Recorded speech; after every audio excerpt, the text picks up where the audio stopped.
Tout pour investir. Dose d'économie. Eh oui, c'est l'histoire d'un pauvre homme dont vous allez nous parler, Nicolas Dose. C'est ça, oui. Nicolas qui zoome sur Elon Musk qui a perdu presque 150 milliards de dollars. L'incroyable gadin de Tesla, c'est notre histoire du jour avec vous. L'action du pionnier de la voiture électrique a chuté de 15% hier soir à Wall Street. Qu'est-ce qui se passe? On vend plus de Tesla, enfin les ventes s'écroulent. Vous avez rendu la vôtre? Les ventes. Non, mais Trump a dit ce matin qu'il allait en acheter une. Oui. Je crois qu'il a dû se faire filmer dans une concession. Donc voilà, la chute des ventes s'est juste divisée par deux en Chine depuis le début de l'année. C'est-à-dire que Tesla, en fait, sur le territoire chinois, a vendu 3911 unités. Et c'est moins 87% sur un an. Et dans le même temps, BYD fait plus 90% sur un an avec 614 679 unités vendues en février. Pareil en Europe. Les ventes sont divisées par deux, donc c'est la principale raison. Deuxièmement, il y a une gamme qui est plutôt vieillissante, et puis ce sont des modèles qui sont chers. Alors, il y a des nouveaux modèles qui sont annoncés, notamment plus accessibles, sauf qu'ils sont annoncés, mais ils ne sont toujours pas là.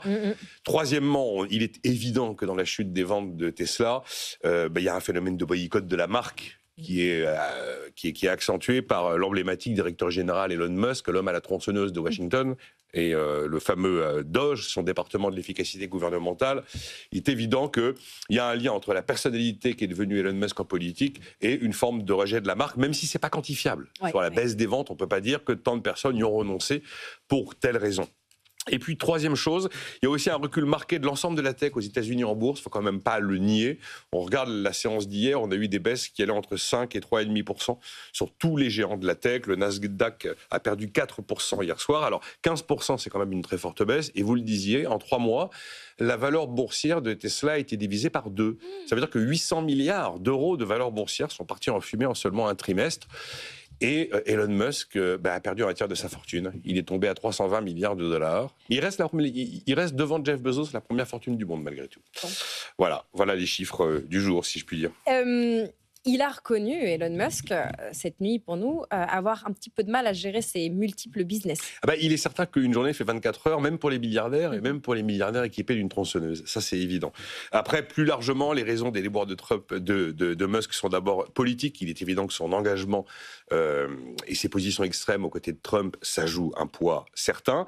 Et donc Tesla, qui était devenu l'un des produits les plus désirables en matière de mobilité pour les consommateurs du monde, en place de devenir un produit profondément détesté. C'est pas pour rien quand même que les ventes sont divisées par 2 au mois de janvier, même si c'est vrai que le marché, par exemple en Europe, des ventes de voitures électriques ne se porte pas très bien.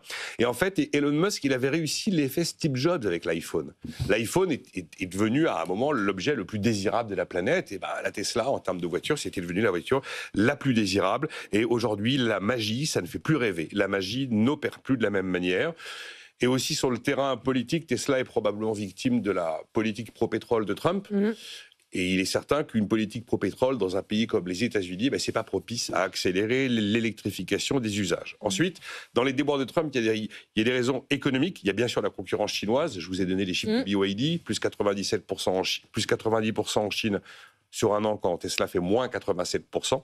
Et plus globalement, on peut quand même citer un phénomène de dégonflement de bulle des fameux 7 magnifiques. C'est le surnom qu'on a donné aux grandes stars de la tech américaine, qui ont quand même plutôt décliné, même si tout va bien.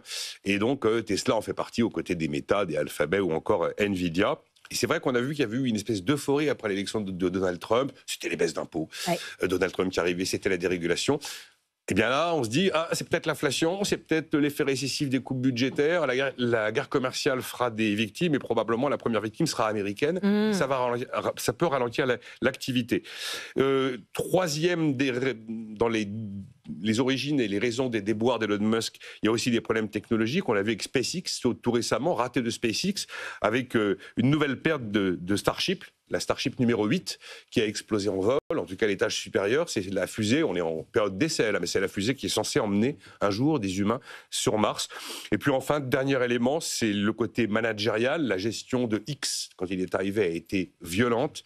Il y a eu beaucoup de coupes, il y a eu beaucoup de licenciements chez X. Ça va pas bien chez X. Et même X perdait des milliers d'abonnés à la fin de l'année 2024. Voilà le tableau, globalement, de la Musk-Hollande. X où vous êtes toujours une star, Nicolas, d'ailleurs. Une star. Ouais. C'est le dernier réseau, c'est le seul sur lequel je n'ai jamais été.